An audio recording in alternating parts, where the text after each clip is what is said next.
Olá, amigos e amigas da TV 247, eu sou Daphne Aston e estou aqui nesse programa semanal que eu tenho junto com o André Constantini, onde a gente discute sempre os acontecimentos da semana. Vou até olhar aqui porque estou achando que tem alguma coisa errada na nossa home, mas vamos ver se... Não, estamos lá porque estou achando a audiência baixa, mas enfim, não foi nada não, vai começar a subir agora. Então, boa tarde a todo mundo que está acompanhando aqui a gente, a Elizabeth Pereira, agradecer Mariana Barbosa, Heloísa Madeira e José Antônio, que se tornaram membros da TV 247, ressaltando a importância do se tornar membro da TV 247 para sustentar uma imprensa progressista, né, onde a gente pode aqui discutir assuntos que não são discutidos na mídia tradicional. Então, aqui comigo, como é de praxe, toda semana, tem André Constantini. Normalmente, nosso programa acontece às segundas, às 2 horas. Somente essa semana,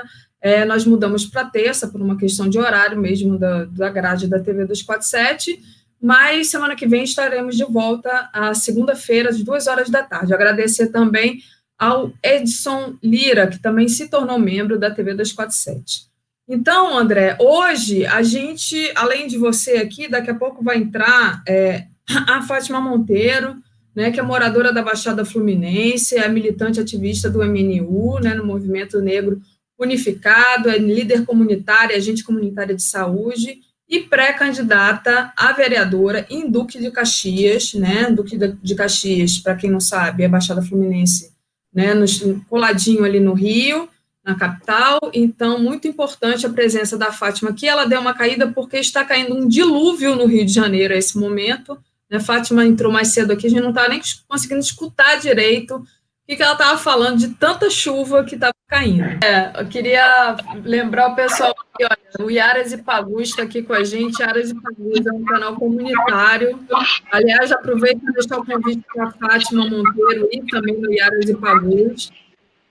Então, esse canal que acolhe a todos. Então, quem não conhece ainda o Iaras e Pagus, se inscrever no Iaras e Pagus, que é muito importante. Vou passar para a Fátima agora e explicar para a gente por que ela se candidata a vereadora lá em Duque de Caxias, né? Quais são os problemas da cidade de Duque de Caxias, essa cidade da Baixada Fluminense, e o que ela acha, em que ela pode ser útil, mas já te agradecendo, Fátima, de você ter aceito o nosso convite aqui. Contigo. Boa tarde. Boa tarde, Daphne, André. Primeiramente, eu quero agradecer, né, por poder participar desse programa, né, de alto nível, né, e também dizer que eu estou muito, assim, muito grata, porque eu já conheço um pouco da trajetória do 247, né, que tem um jornalismo comprometido com a verdade, com os fatos. Então, é muito gratificante estar aqui nesse espaço. Bom, eu sou Fátima Andréia Monteiro, né? Eu sou mãe, sou avó, sou moradora por muitos anos. Eu sempre morei em favelas, né? Sempre morei em favelas. E passei por várias favelas do Rio de Janeiro. E dentro dessas favelas, durante toda a minha vida, o que eu fui vivenciando foi falta de cuidado com os moradores das favelas, falta de projetos para essas pessoas. Esses projetos, eles existem na fala, eles existem nos discursos que é para poder, assim, ganhar essas pessoas, mas, de fato, não tinha nenhum desejo de implementar eles dentro dessas vidas comunitárias, nos bairros. Então, uma das outras questões que eu sempre convivi toda a minha vida foi a questão da violência no território, né? Da gente ver toda uma geração de pessoas, de jovens da minha época. Isso é uma coisa assim gradativa e sequencial, que nunca parou e só foi aumentando. À medida que a população aumenta, então também esses homicídios, esse genocídio, ele foi aumentando. E a comunidade, a favela era muito indefesa, né? Ela é indefesa ainda, né? Contra essas práticas. E aí eu tinha minhas crianças pequenas, eu fui trabalhar como eu trabalhei por várias coisas. Eu fui catadora aqui no aterro muitos anos, depois eu fui ser babá, fui ser doméstica, fui ser diarista, fui ser vendedora, eu fiz várias coisas na minha vida. E, por fim, passei no processo seletivo, fui ser agente comunitária de saúde. Então, aquilo que a gente conhece superficialmente, a gente começa a acompanhar, né, de pertinho, porque você começa a viver as questões domiciliares da vida das pessoas, né? Então, eu comecei a buscar algo mais, né? Porque não podia ser só aquilo. E comecei a me engajar na luta comunitária por melhorias, por água, por infraestrutura, condições de vida, pela saúde, né? Então, comecei a participar. E logo em 2000, para 2001, 2002, eu ingresso no Movimento Negro Unificado, que é onde a gente vai fazer os debates da luta antirracista. E ali eu me achei, porque muitas coisas que aconteciam, que acontece dentro desses territórios, as pessoas acham que não é que é normal, já tem uma aceitação, não tem o que fazer, não tem a quem recorrer, não tem o que fazer, e elas não sabiam que existiam grupos, ainda as pessoas não sabem, ainda muitas pessoas não sabem, que existe uma luta, né, para que essas coisas não ocorram mais, né, os direitos humanos, as ONG, esses processos todos, as pessoas ainda não sabem. Tem muita gente que não sabe dentro das comunidades. Por mais que existam vários movimentos, pessoas ainda não foram alcançadas. Então, juntando a questão desse trabalho que eu começo a desempenhar, quanto a esses questionamentos com a violência, né, que a gente não aceita, mas acaba achando que aquilo você não tem o que fazer, aí você começa a ser formada, né? Você começa a aprender que não, a minha rua, onde eu moro, ela me pertence. Eu tenho o direito, sim, de ficar sentada na calçada. Meus filhos têm o direito de ficar conversando na rua, né? Porque tinha, assim, uma coisa assim, não pode ficar na rua. Tá na rua por quê? Assim, querendo legitimar essas violências, essas coisas que acontecem dentro das favelas, dentro das comunidades, que quando chegava lá, atirava, acertava um jovem, que muitas vezes não tem nada a ver com tráfico, e mesmo se tivesse, eu acho que se a pessoa não está oferecendo risco, ela não tem que ser executada. E aí a gente comecei a fazer uns questionamentos, porque tanto da nossa juventude, ela morria tanto no tráfico. E aí eu pude observar que as pessoas tinha muito a sociedade, ela joga muito assim, mas sabe que se entrar vai morrer, é porque a questão ligada à pobreza, mas isso tem a questão ligada aos direitos, porque as crianças crescem assistindo esse tipo de violência, elas desenvolviam um pensamento de que ela, assim que ela pudesse, quando ela tivesse uma idade assim que ela permitisse, ela ia defender aquele território também, entendeu? Então, tem muitas jovens que não estavam passando fome, que tinha até uma casa estruturada, mas não ia para a escola, ia voltar, aqueles tiroteios incessantes, aquelas correrias, aqueles gritos, porque as mulheres da favela choram muito. É assim, sempre estão chorando, se não são pelos seus, são por uma vizinha, na decorrência dessa violência, sofrem questões de pressão alta, questão decorrida porque é um estado de guerra. Às vezes as pessoas não fazem ideia, né? Vê pelo jornal, mas não sabem o que é viver num espaço que tem muito tiroteio e o armamento só aumentando o calibre, né? Então, essas questões começaram a me afetar e muito, e eu cheguei a ter problemas de saúde também, né? Em relação a essas mortandades que acontecia assim constantemente.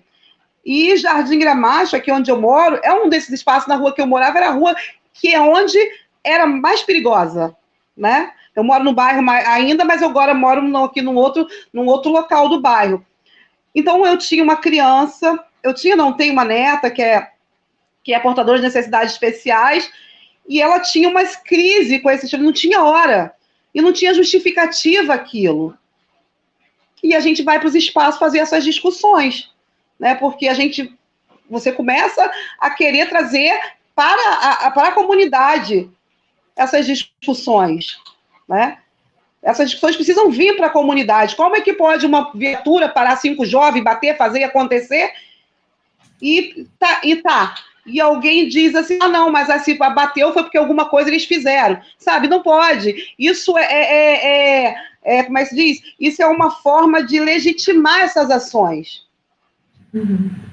Então, e eu comecei a fazer essas discussões, comecei a caminhar cada vez mais, né? Ainda estou no processo, mas a gente tem que fazer essas discussões também com as mulheres, a questão da violência, a violência doméstica. São vários assuntos que nós temos que abordar, porque diretamente estão ligados a nós, mulheres, sabe? Porque quando se perde, a gente fala muito do genocídio do homem negro na favela, tal, mas aí quem sofre é a mulher, a mãe. Somos nós, mulheres, que perdemos nossos filhos e ficamos com problemas que o SUS não resolve, porque não atende a demanda, porque foi feito, porque a maioria das pessoas que usam o sistema são as pessoas pobres e negras. Pessoas brancas usam sim, mas nós, esmagadoramente, somos nós. Então, o sistema, ele existe, ele é bom, se você for lá ver, às vezes ele é maravilhoso, mas eles não atendem a nossa necessidade, a nossa demanda, ele está sendo usado para atender a outro grupo de pessoas. E é por isso que a gente tem o problema do CISREG, sabe? Porque o CISREG está lá, as vagas não estão lá. Eu não posso ser o número 3.000 hoje e daqui a 2 anos eu ser o número 3.000. E aí, porque se for realmente procurar ver o que está acontecendo, se é uma cirurgia, você vai ver que não sei quantas mil pessoas fizeram cirurgia na tua frente. Entendeu? Então, esse tipo dessas corrupções tem que estar discutindo com a população. Tem que estar conversando o tempo todo. Se a gente não tem água, se a gente não tem iluminação pública, a gente tem que ver que isso deriva, sim, do racismo. Então, a gente hoje tem pautado as candidaturas das mulheres, as mulheres negras com mais firmeza, não que ela vai ser eleita só porque ela é preta, entendeu? Não é só porque ela é preta, mas é porque ela tem legitimidade para falar das questões e apontar soluções para aquilo que é vivenciado há gerações pelaquela mesma população, entendeu? Então, eu não sei se tem minutos para mim... Então, não, na verdade, a gente tem uma pauta ainda para cumprir, mas pode finalizar. Tá bom, então é isso. Então, a minha candidatura, ela representa realmente as mulheres que não têm voz ainda, que estão lá, estão aqui no meio das comunidades, né, aguardando se um dia vai ter água, se um dia vai ter saneamento, se um dia vai ter essa questão da merenda escolar, quando as crianças estão em casa, já estamos para 6 meses, o município não dá conta, sabe, das coisas, e não tem esse desejo de trabalhar para a classe trabalhadora, para a classe que produz as riquezas do município. Eles não têm esse interesse. Então, precisa ter um contraponto. Então, precisa vir alguém da base também, que sabe, que vive, e não é só para saber, para discursar, entendeu? É para procurar fazer o melhor, ajudar e construir, né, uma política justa de verdade para todas as pessoas do município e principalmente para essas pessoas dessas camadas mais pobres, porque elas precisam ser reparadas, entendeu? Elas precisam ser reparadas. Não dá mais para ter políticas de fazer praça, pintar praça, entendeu? Porque a população precisa muito mais do que isso. Então, por enquanto, aqui para poder dar sequência aí. Muito bom, Fátima. A Fátima traz, né, André, essa perspectiva que a gente já tinha comentado hoje de manhã no Bom Dia 247, que é justamente o plano lançado ontem pelo PT, onde a Gleisi diz, né, com todas as letras, que não vai ter acordo por cima, onde o Lula diz que o mundo piorou, né, e que talvez o que ele fez no passado ou agora seja muito mais difícil de fazer, e a gente traz aqui a perspectiva de que se avançou, né, mas ainda precisa se avançar muito mais, e eu conversei hoje sobre isso, justamente desse plano que foi lançado, da necessidade, né, de repente, ontem um plano foi lançado, um plano que não se foi falado dele na mídia corporativa, né? Como que traz para o povo, né? Como que faz política, como que traz um plano de reestruturação, de reconstrução do Brasil, mas como que a gente leva ele para o povo, né? Para o povo entender né, que quem está querendo reconstruir o Brasil é o campo progressista, né, porque o governo que está lá está destruindo o Brasil. Eu acho que a Fátima traz essa resposta de que a política ela tem que ser feita ali no miúdo, né, ali quando a Fátima vai nesses lugares de encontro e discute essas questões que afligem a ela, mãe, avó, né, mulher preta dentro de uma comunidade, que está lá com o seu filho, o seu neto, sua neta, exposto à violência policial, né? Então, eu acho que são esses lugares que a Fátima trouxe, que são os lugares da política, e tem que ser através deles que tem que ser difundido esse plano de reconstrução do PT, porque a mídia não vai dar visibilidade à mensagem da Gleisi, né, presidenta do Partido dos Trabalhadores, dizendo que agora não vai ter mais acordo, que agora o plano vai, a esquerda vai avançar, ou que o Lula traz ali aquela perspectiva de que o mundo é diferente, que a política precisa ser feita de outra forma, né, porque ficou mais difícil ainda do que já era antes para a esquerda. Né? Então, trago essa perspectiva da Fátima para você comentar em cima do que foi lançado ontem, o que você achou desse plano de reconstrução do Brasil e como é que você vê essa política de base aí sendo construída ao mesmo tempo. Eu acho que algumas coisas que foram abordadas pela companheira Fátima vai de encontro à minha primeira fala no programa, a importância e a necessidade do Estado brasileiro, e aí a sociedade civil tem que se organizar para forçar com que o Estado brasileiro inclua na questão orçamentária os territórios de favela e as periferias, e construa, ouvindo os protagonistas, aqueles que vivem nesses territórios, um programa que venha tornar-se uma política de Estado. Não cabe mais, Daphne, programas pontuais para esses territórios.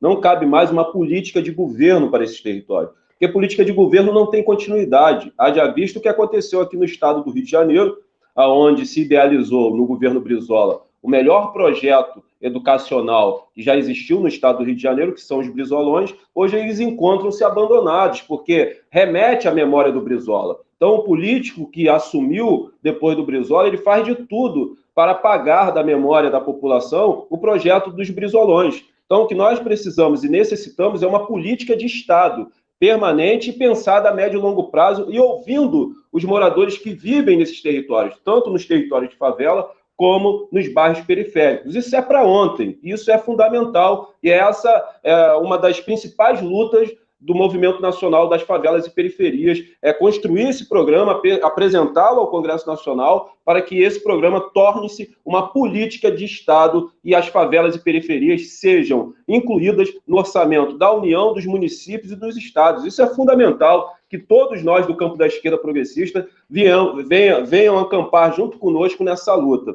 Em relação ao programa lançado pelo Partido dos Trabalhadores de reconstrução do Brasil, e é isso que o Brasil vai necessitar, né, a partir de 2022, é um processo de reconstrução, mas eu quero que os companheiros e companheiras e camaradas do campo da esquerda progressista entendam e compreendam que não existe 22 sem passarmos no pré-vestibular, que é 2020. É fundamental, venho batendo nessa tecla, que nós venhamos construir a possibilidade de uma construção no campo da esquerda, de unidade da esquerda. Nós precisamos vencer o bolsonarismo nos grandes colégios eleitorais. Isso vai ser fundamental para a nossa vitória em 2022. Ao invés de ficar aí discutindo frente ampla, que essa frente ampla, na verdade, é uma grande jogada da direita brasileira, que praticamente foi aniquilada, né? Quem é o PSDB hoje? Então, a direita brasileira visualiza nessa frente ampla uma oportunidade de alçar o nome para 2022. Essa que é a grande realidade. Eu fico muito feliz com o posicionamento do partido nesse momento, falando, né, e reiterando que não vai fazer costuras por cima nos bastidores da política. Então, isso é muito importante. Agora, isso tem que sair do campo das palavras, não é, Daphne? Porque falar, todo mundo fala. Falar, todo mundo fala. É muito fácil vir aqui e falar. sabe? Agora, o nosso discurso tem que estar aliado com a nossa prática. Então, eu quero ver isso na prática. Eu quero que o Partido dos Trabalhadores volte a reconectar-se com as bases sociais. Isso é fundamental. Eu quero que nós venhamos mexer nessa militância institucionalizada, que começou a ser construída quando nós chegamos à presidência da República em 2002. Isso aconteceu com o Leonel Brizola aqui também no Estado. Ele pegou grandes lideranças, grandes quadros comunitários, não foi feito realizado um trabalho de construção de novas lideranças. Esses quadros, ao ingressarem no governo, não quiseram de lá mais sair, e aí já não importava quem estava dirigindo o Estado ou o município, ele queria era ficar lá naquela boquinha. É isso que acontece, então a gente tem que botar o dedo na ferida, sabe? Essa militância institucionalizada que não quer mais fazer trabalho de base. É por isso que muitas alianças que são feitas e realizadas no campo do pragmatismo, porque não se faz mais alianças no campo ideológico, na compatibilidade ideológica, justamente porque o cara faz do pragmatismo porque o que ele quer, Daphne, é uma vaguinha na secretaria. É isso que acontece. Então nós temos que consertar isso, sabe? Fazer formação política no partido, construir novos quadros, sabe? Eu não posso, a Benedita vai fazer 80 anos, colocou aí seu nome à disposição, mas a Bené não é de eterno. Se a Bené partir, quem vem depois de mulher negra? Sabe? É isso que nós temos que nos preocupar, formar novos quadros. E para isso é fundamental que os militantes antigos, os grandes quadros, venham dar mais ouvidos à juventude e a juventude fazer a mesma coisa, tem que ser recíproca essa relação. Os militantes antigos têm que ouvir a militância mais jovem, a militância mais jovem tem que ouvir os militantes mais antigos. O que não pode é acontecer o que acontece nos bastidores, uma disputa entre os militantes antigos e a militância mais jovem, uma disputa por espaço de poder, porque, Daphne, na política tem a questão do tempo e do espaço. Vai chegar um momento na minha vida política que o meu tempo para ocupar determinados espaços, ele vai findar-se. Aí o que eu tenho que fazer com a experiência, com o know-how que você adquire com o tempo de militância? Eu vou ter que me enquadrar em um outro espaço. Então, eu acho que a militância antiga, ela tem uma responsabilidade muito grande, que é justamente formar essa juventude e mostrar o norte, nortear o caminho que essa juventude tem que seguir e não disputar com essa juventude. Então, eu fico muito feliz do partido estar se posicionando dessa forma. Agora, nós temos que passar do campo das palavras para o campo da ação. Isso é fundamental. Então, que o PT venha voltar a reconectar-se às bases sociais, a ouvir as bases sociais, a realizar o trabalho de base, mas um trabalho permanente, ocupar esses territórios no campo da cultura, da educação, da arte, fazer a disputa de narrativa juntamente com as igrejas evangélicas neopentecostais que crescem e se alastram dentro das periferias e das favelas, e as portas dessas igrejas encontram-se abertas todos os dias, e quando o povo passa por um momento de desesperança, desespero, de desilusão, são essas portas que lá encontram-se abertas que as pessoas procuram. Então nós temos que estar lá para apresentar uma nova alternativa, principalmente para a juventude periférica e favelada, que as alternativas existentes nesses territórios é o quê? São as drogas lícitas e ilícitas, é o mundo do varejo de drogas, são as ONGs, e aí eu não estou tecendo críticas a todas as ONGs, mas essas ONGs não realizam um trabalho de emancipação coletiva de quem vive ali, tutela 3 e 4 e fica ganhando dinheiro, enquanto 3 e 4 ascende socialmente e o coletivo continua lá, passando dificuldade, vivenciando as necessidades, e tem as portas das igrejas evangélicas neopentecostais. Às vezes é só isso que existe dentro desses territórios. E a população vai no que está mais próximo. Então nós temos que ocupar esses territórios de forma permanente, respeitando os trabalhos já existentes lá dentro, realizando algo que é muito difícil para a esquerda, que é ouvir, deixar de lado essa coisa messiânica, ninguém vai salvar a favela. Eu canso de pontuar isso aqui. A esquerda tem que aprender com a favela, os modos de organização existentes ali, que foi o que fez as favelas subsistirem até os dias atuais. Então, trabalho de base, antes de tudo, acima de tudo, é ouvir. Ouvir o que o povo pensa, tentar, através da audição, da ouvidoria, perceber o que o povo está enxergando, da política nacional, de conjuntura. Isso é fundamental. Então, deixar de lado essa coisa messiânica que tem na esquerda, que eu vou lá salvar. É construir com o povo e não para o povo. É lutar com o povo e não pelo povo. Isso é fundamental. É respeitabilidade. Sabe, a esquerda é muito academicista, né, Daphne? E os acadêmicos têm uma arrogância, uma prepotência, né? Que o conhecimento que não é produzido naquele espaço físico, que são as universidades, é um conhecimento desprezado, desprezível, e desprezam o conhecimento popular. Seria tão legal que a academia tivesse outro tipo de relação com esses territórios e nós pudéssemos construir o conhecimento popular com o conhecimento científico, acadêmico. Esse que é o verdadeiro conhecimento. Agora, tem que ter respeitabilidade, tem que ser uma respeitabilidade mútua. É nisso que nós acreditamos, Daphne. Um partido tem que ter como seu principal objetivo organizar a classe trabalhadora. É isso que nós, do Movimento Nacional das Favelas e Periferias, estamos fazendo com a implementação dos comitês. É fomentar a luta de classe, é organizar a classe trabalhadora que está nos bairros periféricos, nas periferias, e mostrar para eles, de uma vez por todas, que a saída da crise não vai se dar por dentro do sistema capitalista, nem por dentro da democracia burguesa, e nem enquanto existir o Estado burguês. Nós temos que organizar a classe trabalhadora e mostrar para ela que a saída é pelo socialismo. Eu sei que quando fala-se de cartazes, né, é todo caricato, mas esses mesmos que tecem essa crítica à minha pessoa, tanto dentro do partido do PT e em outros partidos, são os mesmos que acreditam na tese do capitalismo humanizado. Companheiros e companheiras, se você acredita em possibilidades de humanizar o sistema capitalista, que é um sistema opressor, aí, para mim, na minha opinião, na minha concepção, o tópico é você. Sabe, o socialismo no Brasil, nesse momento, não pode, não deve ser tratado como uma utopia. Estão destruindo o Estado de Direito, estão destruindo a democracia brasileira, estão destruindo o direito trabalhista, criando aí essa nova classe trabalhadora. Daphne, para encerrar, eu estava assistindo o RJTV agora, em relação às chuvas, passou ali, no decorrer da reportagem ao vivo, vários jovens na sua bicicletinha do Itaú, com aquela caixa do iFood, trabalhando na chuva. O jovem falou, como que eu vou chegar lá? Mas eu tenho que ir, o pedido tem que chegar. Acorda, esquerda, essa é a nova classe trabalhadora que é oriunda da precarização do trabalho. O trabalhador hoje não encontra-se só mais no chão da fábrica, não. Nós temos que nos repaginar para dialogar e ter uma interlocução com essa classe trabalhadora e organizá-los. Mostrar para ele que ele não é empreendedor, coisa nenhuma. Sabe? Então, a gente tem muito trabalho a fazer, Daphne, mas eu vejo muito pouca força de vontade para fazer. O discurso, companheiro, não mobiliza.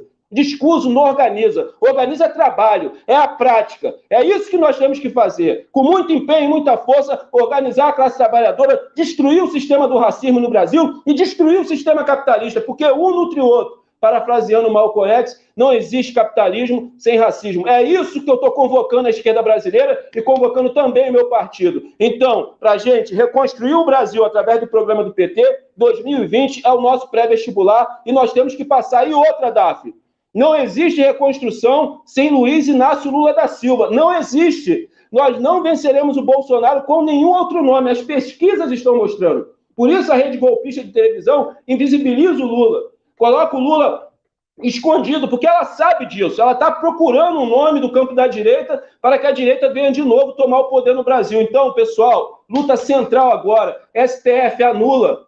É Lula inocente, Lula presidente. Essa é a luta central nesse momento que nós não devemos abandoná-la. Muito bom, André. Você traz aí a perspectiva, né, dessas palavras de ordem que são essenciais hoje. De manhã a gente discutiu também a ausência da palavra imperialismo no programa, né? Então a gente tem que saber quem são nossos inimigos, né? E você coloca essa questão de que está batendo na cara do trabalhador, né? Esse trabalho precarizado, você cita aí o rapaz os rapazes nas bicicletas, né? Eu acho que com esse programa também o Lula se coloca mais uma vez como aquele que matou a fome do povo brasileiro, que deu uma condição um pouco melhor, não resolveu tudo, mas melhorou alguma coisa.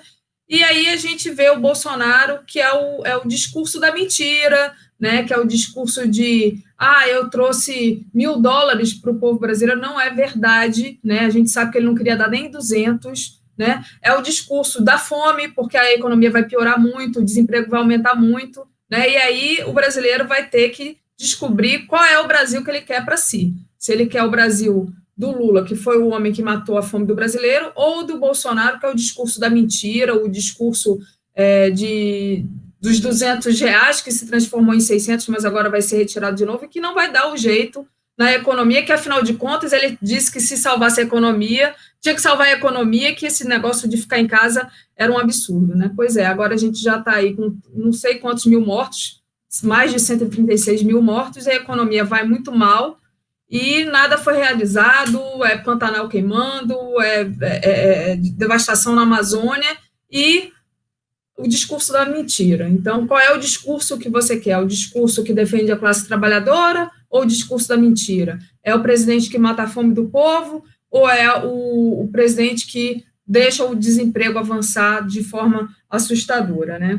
Mas, só para a gente terminar aqui, e aí vou passar para a Fátima, se ela ainda quiser fazer algum comentário sobre esse programa do PT e as colocações que a André fez, mas eu queria que vocês falassem um pouco agora para a gente finalizar, porque a gente tem tempo, rapidamente sobre a questão do Crivella, né? Porque especificamente o Rio de Janeiro está complicado, a gente viu aí um candidato nazista que queria atirar na cabecinha e tudo, e que foi retirado, né? E aí é uma briga da Lava Jato com o Bolsonaro, e o Bolsonaro, quer dizer, a briga da Lava Jato, a briga do Crivella com o Bolsonaro conseguiu ali, de algum modo, limar o Crivella, e agora essa briga aí, que não estou dizendo que não tem razão de sair, mas, né, se o Crivella realmente se tornar inelegível, né, o que isso adianta para a Benedita, por exemplo, né? Então, assim, porque até então, a Benedita não tem chance, só que nessa briga da direita, eu acho que vai melhorar um pouco para a Benedita, não sei o que vocês acham, né? Então, é muito bom, a briga da direita, a gente sempre fica pela briga, a gente não torce nem pela Lava Jato, nem pelo Bolsonaro, nem pelo Crivella, a gente torce pela briga. Mas eu passo para a Fátima, então, fazer as considerações dela, e depois para você, André. Bom, o Partido dos Trabalhadores, ele nasceu, na sua essência, para organizar os trabalhadores e as trabalhadoras do Brasil. E trabalhou todo esse processo desses anos todos para conseguir fazer isso. E conseguiu, nós tivemos avanços assim maravilhosos.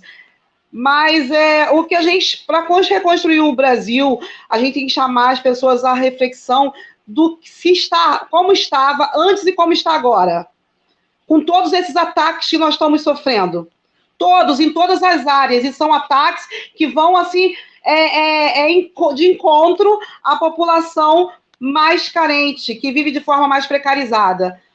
Tudo que é para beneficiar o povo, né, para melhorar um pouco, porque a gente sabe que não existe nenhuma política vigente que vai resolver todos os problemas, mas nós tínhamos uma política que nos permitia avançar e ter uma melhora na qualidade de vida, em todos os sentidos, na saúde, na educação, em questão de moradia, desenvolvimento, né, arrecadação, a circulação da verba dentro do território, né, e tudo isso são questões do PT.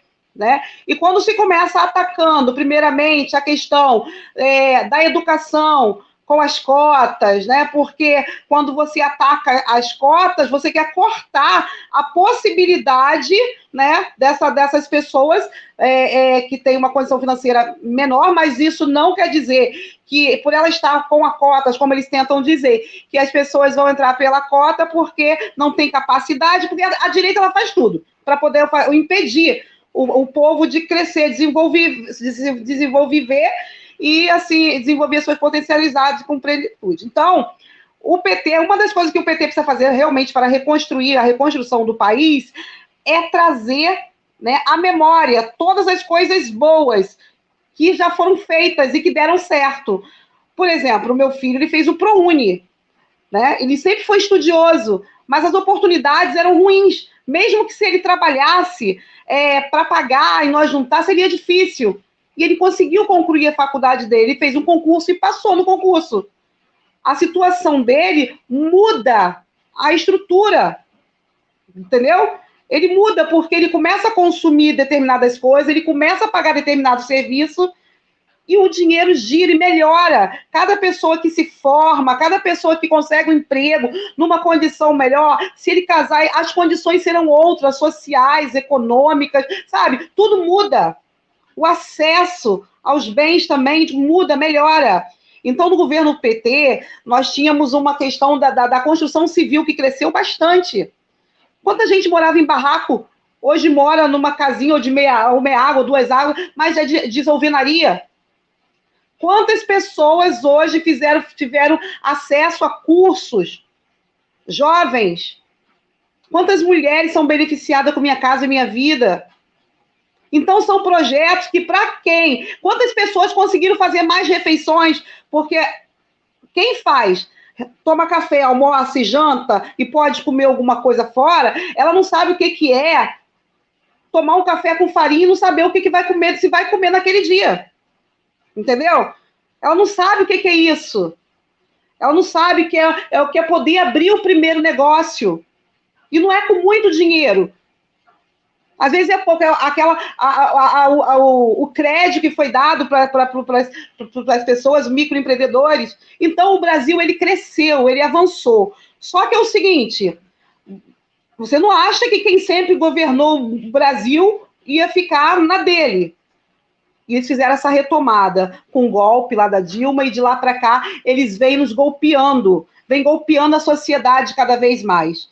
Com fake news, com mentira, eles têm aperfeiçoado essa prática criminosa, que é contra a democracia, que é contra nós mesmos, contra o povo, como a população brasileira está precarizada, está sofrendo demais. A situação do Rio de Janeiro, ela é calamitosa, ela é vexatória, assim como o cenário, como a conjuntura nacional dentro dessa política, que coloca um governo,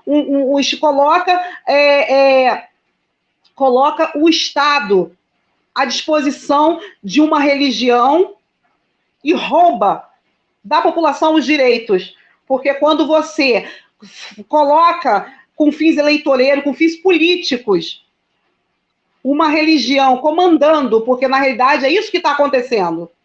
E aí, quando se vai para uma votação para poder rever essa situação, punir, tirar, as pessoas votam junto. Como que pode eles legitimarem o direito dele continuar, porque isso é crime contra a população que o Crivella está fazendo. Não tem, está vergonhoso demais, sabe? Eu acho que, assim, eu não sei se tem alguém ainda que possa abrir a boca para fazer defesa dessa situação que acontece aqui no Rio de Janeiro e com Crivella.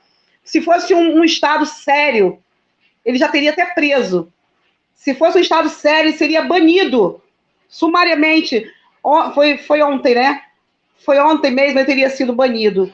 Porque nós estamos vivendo tempos muito difíceis, que realmente a questão da base, essa coisa que o André falou, tudo que você falou, André, eu concordo, e é o que eu penso, sabe? As questões da esquerda, que abriu mão de estar dentro das comunidades, estar dentro das favelas, e foi invadida pelas ONG, pelas igrejas, que hoje são os donos desses territórios, que é hoje que esses políticos, eles vão lá neles, primeiro, porque articulam com eles, e às vezes não estão permitindo que a esquerda entre.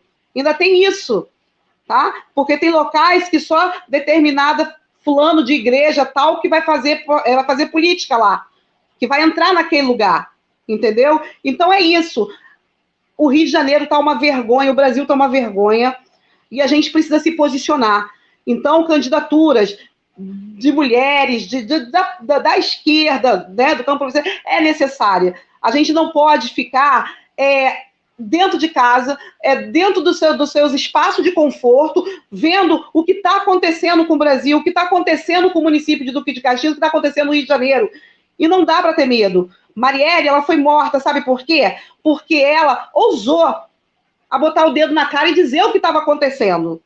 E é muito difícil, às vezes, parar uma mulher. Se você for olhar as mulheres que hoje estão na Câmara, na LERJ, você vê que são mulheres que têm postura. São mulheres que estão fazendo esse enfrentamento, que estão dizendo o que está acontecendo e estão se posicionando contra esse sistema opressor, que, infelizmente, conta com a participação dessas pessoas aí no Legislativo. Então, Nós, mulheres, hoje, estamos nesse enfrentamento, seja a mulher da favela, seja a mulher da Zona Sul, seja a mulher da Zona Oeste, estamos nos colocando, porque a nossa luta é muito grande, e nós estamos retrocedendo na questão política, porque nós estamos perdendo muito mais. E nós temos que avançar, não perder. Então, nós queremos estar junto com o PT. Mas, como o André falou, e como eu penso também, os partidos precisam fazer uma política não de cima para baixo, onde já vem tudo pronto, porque é aí que a gente perde, entendeu? É aí que tem se perdido. Nós perdemos conquistas que foram, e estamos correndo o risco de perder muito mais.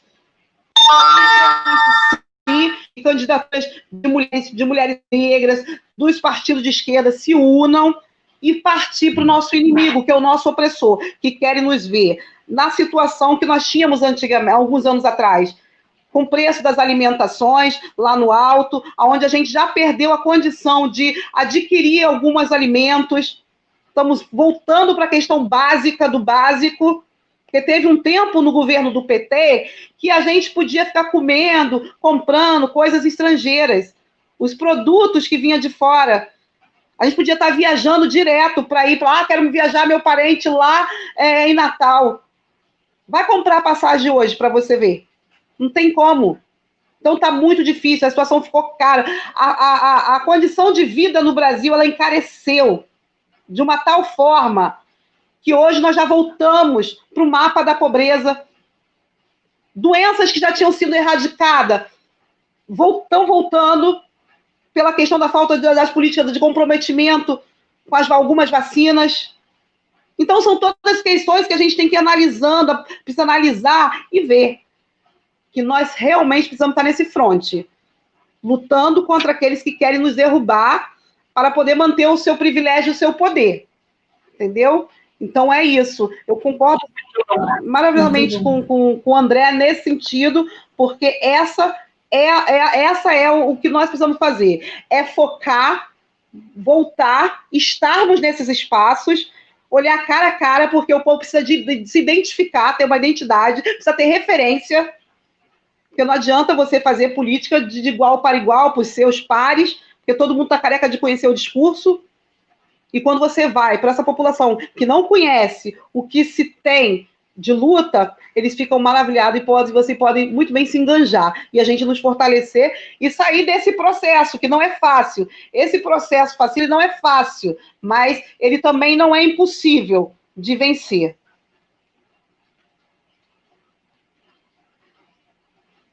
Muito bom, Fábio. Eu vou agradecer aqui a Fernanda, que disse assim no superchat, verdade, o próprio Lula não é eterno, temos que abrir os braços e ceder apoio às lideranças mais jovens, da mesma forma que o Lula sempre recebeu. Muito obrigada, Fernanda. Ela fez um comentário também aqui, importantíssimo, que eu coloquei na tela, mas que já correu aqui. Enfim, o comentário da Laline Casais, que diz assim, Marielle perguntou, quantos de nós precisarão morrer até que essa guerra acabe? E respondo, basta. Enfim, mas eu queria achar aqui o comentário da Fernanda, que não foi superchat, mas que eu coloquei na tela e acabei perdendo, enfim, mas são coisas que acontecem. Acho que achei, peraí. É esse aqui, ó. Exato, quem não vê os feitos do PT é burguês, que sempre teve onde morar, o que comer, bons estudos e oportunidades. Eu achei muito pertinente o comentário da Fernanda. Ô, André, eu passo para você fazer seus comentários finais, porque a gente já está aqui na hora de terminar o programa, não temos muito tempo. Então, vamos lá, passo para você.